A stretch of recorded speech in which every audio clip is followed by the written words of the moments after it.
아멘. 자, 오늘 이 새벽에 하나님께서 우리에게 주시는 하나님 말씀은 이사야 50장 1절에서 11절까지 말씀입니다. 저와 여러분이 한 절씩 나누어서 교독합니다. 나 여호와가 이같이 말하노라. 내가 너희의 어미를 내보낸 이혼 정서가 어디 있느냐? 내가 어느 체주에게 너희를 팔았느냐? 보라, 너희는 너희의 죄악으로 말미암아 팔렸고 너희의 어미는 너희의 배역함으로 말미암아 내보냄을 받았느니라. 내가 왔어도 사람이 없었으며 내가 불러도 대답하는 자가 없었음은 어찌 됨이냐? 내 손이 어찌 짧아 구속하지 못하겠느냐? 내가 어찌 건질 능력이 없겠느냐? 보라, 내가 꾸짖어 바다를 마르게 하며 강물을 사막이 되게 하며 물이 없어졌으므로 그 물고기들이 악취를 내며 말하여 죽으리라. 내가 흑암으로 하늘을 입히며 굵은 배로 덮느니라. 주 여호와께서 학자들의 혀를 내게 주사 나를 공부한 자를 말로 어떻게 도와줄 줄을 알게 하시고 아침마다 깨우치시되 나의 귀를 깨우치사 학자들 같이 알아듣게 하시도다. 주 여호와께서 나의 귀를 여셨으므로 내가 거역하지도 아니하며 뒤로 물러가지도 아니하며 나를 때리는 자들에게 내 등을 맡기며 나의 수염을 뽑는 자들에게 나의 뺨을 맡기며 모욕과 침뱉음을 당하여도 내 얼굴을 가리지 아니하였느니라. 주 여호와께서 나를 도우심으로 내가 부끄러워하지 아니하고 내 얼굴을 부싯돌같이 굽게 하였으므로 내가 수치를 당하지 아니할 줄 아노라. 나를 의롭다 하시는 이가 가까이 계시니 나와 다툴 자가 누구냐? 나와 함께 설지어다. 나의 대적이 누구냐? 내게 가까이 나올지어다. 보라, 주 여호와께서 나를 도우시리니 나를 정죄할 자 누구냐? 보라, 그들은 다 옥과 같이 헤어지며 조미 그들을 먹으리라. 너희 중에 여호와를 경외하며 그의 종의 목소리를 청종하는 자가 누구냐? 그가 중에 행하여 빛이 없는 자라고 여호와의 이름을 의뢰하며 자기 하나님께 의지할지어다. 함께 읽겠습니다. 보라, 불을 피우고 횃불을 둘러띈 자여, 너희가 다 너희의 불꽃 가운데로 걸어가며 너희가 피운 횃불 가운데로 걸어갈지어다. 너희가 내 손에서 얻은 것이 이것이라. 너희가 고통이 있는 곳에 누우리라. 아멘. 좋은 아침입니다. 오늘 본문 또한 메시아 예수 그리스도에 대한 예언입니다. 오늘 말씀은 이사야 53장에 고난당하는 종에 대한 예고편이라고 볼 수 있지요. 본문은 크게 세 부분으로 나누어 볼 수 있습니다. 첫째 부분은 1절에서 3절로 이 말하는 화자가 성부 하나님이고, 둘째 부분은 4절부터 8절로 성자 예수님의 순환, 그리고 마지막 부분이 10절과 11절인데 다시 화자가 여호와 하나님입니다. 같이 살펴보면서 왜 하나님의 아들이 고난을 당해야 했는지, 그리고 어떤 고난을 당할 것인지 공부해 보도록 하겠습니다. 1절입니다. 나 여호와가 이같이 말하노라. 내가 너희의 어미를 내보낸 이혼정서가 어디 있느냐? 내가 어느 체주에게 너희를 팔았느냐? 보라, 너희는 너희의 죄악으로 말미암아 팔렸고 너희의 어미는 너희의 배역함으로 말미암아 내보냄을 받았느니라. 이 구절은 우리가 이미 공부했던 49장 14절에 대한 하나님의 답변인 것입니다. 49장 14절을 다시 볼까요? 오직 시온이 이르기를 여호와께서 나를 버리시며 주께서 나를 잊으셨다 하였거니와. 여러분, 하나님께서 이스라엘을 버렸습니까? 자기 백성을 잊었습니까? 아닙니다. 그런데도 이스라엘은 하나님께 그렇게 항변을 한다는 말입니다. 이것은 지금 우리도 예외는 아닌 것 같고요. 일이 내 생각대로 안 풀리면 우리 속에도 같은 불평이 나오지 않습니까? 내가 이렇게 열심히 기도하고 헌금하고 갖가지 정말 봉사하고 열심히 했는데 왜 내 기도를 들어주시지 않습니까? 하는 이런 마음 말이지요. 아마 말로는 입 밖으로 내지 않아도 그런 생각들 한두 번은 다 마음에 가져 보았을 것입니다. 하나님께 대한 원망, 불평 말입니다. 저도 마찬가지인 것이고요. 시편 기자 또한 비슷한 불평을 하나님께 했던 것을 보게 됩니다. 악인이 잘되고 의인이 고통받는 것에 대해 말이지. 그러면서 하나님이 자기 백성을 버렸다면 증거를 가지고 오라고 합니다. 여러분, 하나님께서 증거를 이스라엘 백성에 한번 가지고 와봐라. 이혼을 했으면 이혼 정서가 있을 것이고 제주에게 팔았으면 팔았다는 영성 말이지. 여러분, 왜 이스라엘이 바벨론의 포로로 잡혀가게 되었습니까? 이유가 뭐죠? 너희는 너희의 죄악으로 말미암아 팔렸고, 바로 원인은 이스라엘이 범한 죄였던 것입니다. 왜냐하면 하나님은 거룩하신 분이기 때문에 죄와는 같이 섞일 수 없기 때문에 말입니다. 마치 어둠이 빛과 섞일 수 없듯이 말이지. 이런 이스라엘에 비해 하나님은요, 자기 백성을 부르고 찾고 또 찾았던 것입니다. 에덴 동산에서 선악과를 따먹고 범죄의 나무 뒤에 숨은 아담을 찾은 이래 아브라함을 찾고 범죄한 다윗을 찾고 불순종에 도망간 요나를 찾고 그리고 우상을 쫓는 이스라엘을 찾고 또 찾았지. 하나님께서 이들을 부르고 찾기 위해 얼마나 많은 선지자들을 보냈습니까? 그런데도 이스라엘은 어떻게 했습니까? 하나님이 보낸 선지자들의 말을 듣고 돌아오기는커녕 오히려 그들을 쳐 죽였던 겁니다. 그리고 하는 말이 무엇입니까? 여호와께서 우리를 버렸어, 하나님께서 우리를 잊으셨어 인 겁니다. 그런 이스라엘에게 자기의 실상을 보라고 주신 것이 하나님의 율법인 것이, 율법을 지키고 순종했더라면 자신을 보았을 텐데 그들은 그러지를 않았던 것이지. 그러니 남 탓만 하고 앉았고 하나님 탓만 하고 있었던 것이고요.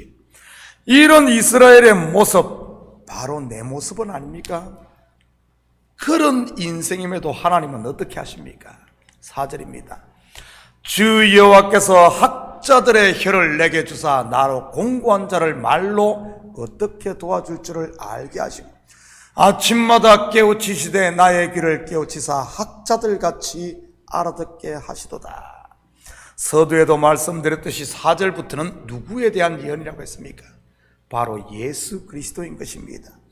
여기서 학자로 번역된 히브리어가 리무딤인데 이 단어는 학자로 번역하면 안 됩니다. 학자가 아니라 제자, 가르침을 받는 자 또는 보냄을 받은 자로 번역을 하는 게 더 맞습니다. 여러분, 제자나 보냄을 받은 자가 해야 하는 일이 무엇입니까? 바로 보낸 자의 뜻을 행하고 스승의 가르침을 받아 그것을 전하는 겁니다. 예수님께서 바로 그렇게 하셨던 것이지요. 자기의 뜻을 전한 것이 아니라 아버지의 뜻을 전했으니까요. 그리고 자기의 뜻이 아닌 아버지의 뜻, 그 뜻을 행했던 것입니다. 그래서 학자의 혀를 달라는 말은 아버지의 말씀을 전할 수 있게 아버지의 말씀을 내 입에 달라는 그런 말입니다. 예수님께서 새벽마다 기도한 것이 이것 아니겠어요? 하나님 말씀을 주사 공고한 자를 어떻게 도와줄지를 구한 것 말입니다. 우리의 주 되신 예수님께서 그렇게 사셨다면 그의 제자된, 그의 학자된 리무딤, 우리도 그렇게 살아야 하는 것이고요. 우리 입에 성령의 금, 하나님의 말씀이 있게 해달라고 기도하고, 그리고 우리의 귀가 할례를 받아 하나님의 뜻, 하나님의 말씀을 분별하고 알 수 있게 간구해야 되고, 더 나아가 우리 마음의 할례를 받아 그분의 뜻이 무엇인지 바로 알게 해달라고 구해야 하는 것입니다.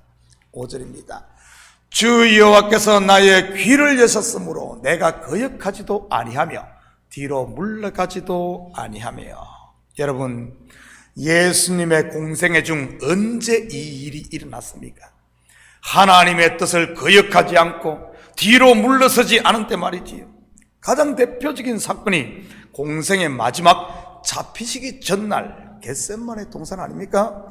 3번 기도하시며 내 원대로 마시고 아버지의 원대로 되기를 원하나이다 하시며 순종하셨으니까요. 뿐만 아니라 십자가를 눈앞에 두고도 뒤로 물러서지 않고 당당히 그 길을 갔던 것이지. 6절입니다.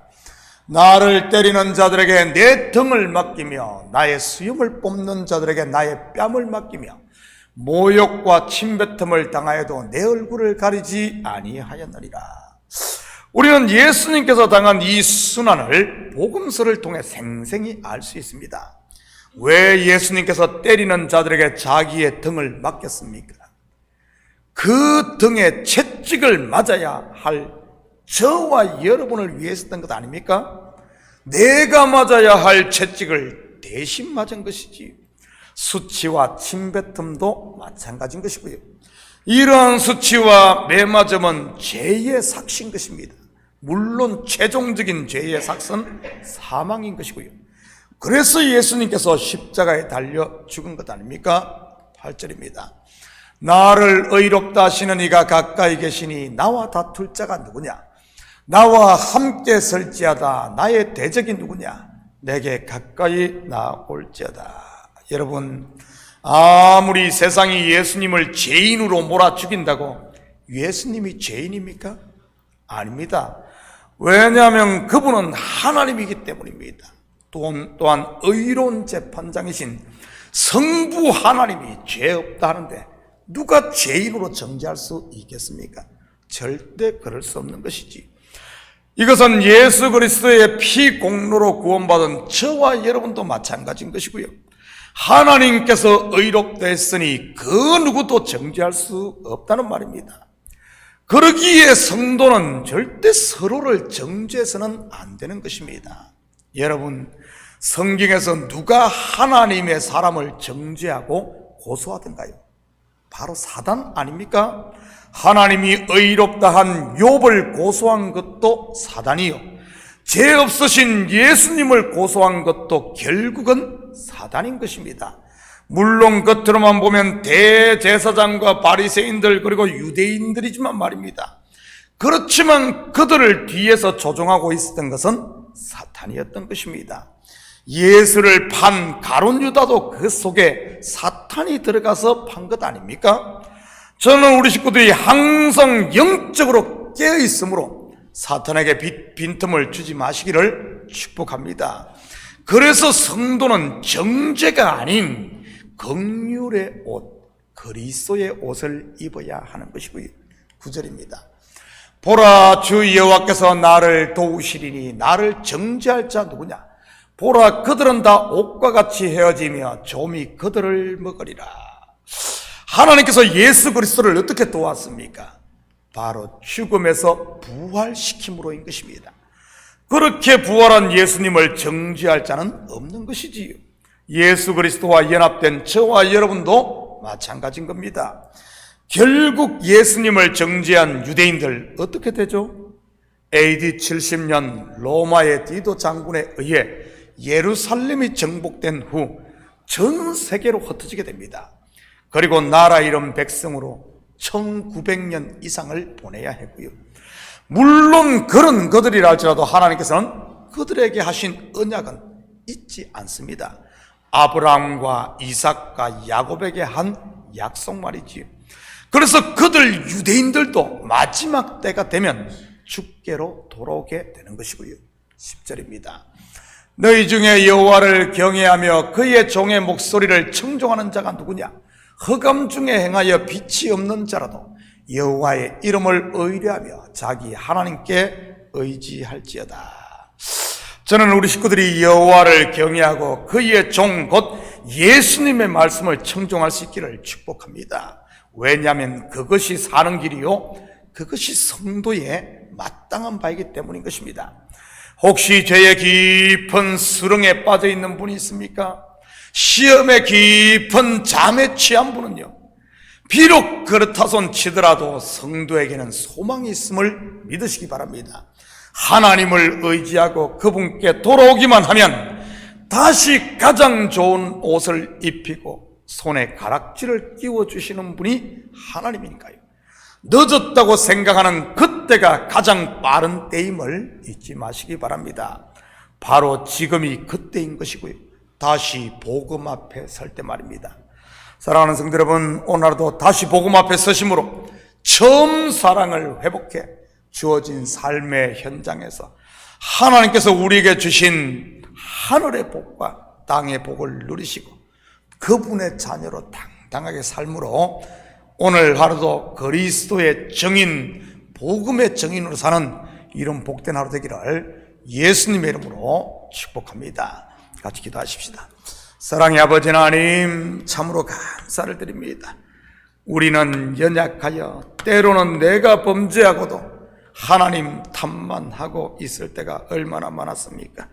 불쌍한 아버지 하나님, 우리 인생들 다시 한 번 더 마음의 할례를 행하시고 눈을 열어주시고 귀를 열어주셔서 하나님의 아버지 하나님, 우리를 찾으시는 하나님의 음성을 듣고 주님 앞에 돌아와 하나님의 자녀로 다시 사는 저희들 되게 도와주시옵소서. 항상 우리를 향해 부르시는 이 하나님의 음성이 우리의 귀에 들리고 마음에 쟁쟁하게 들려져 그 음성의 아버지 하나님, 이제는 아버지 하나님 두 손 들고 나오는 저희들 되므로 처음 사랑을 회복하고 복음의 증인으로 살게 도와주시옵소서. 감사드리며 예수님의 이름으로 기도드립니다. 아멘.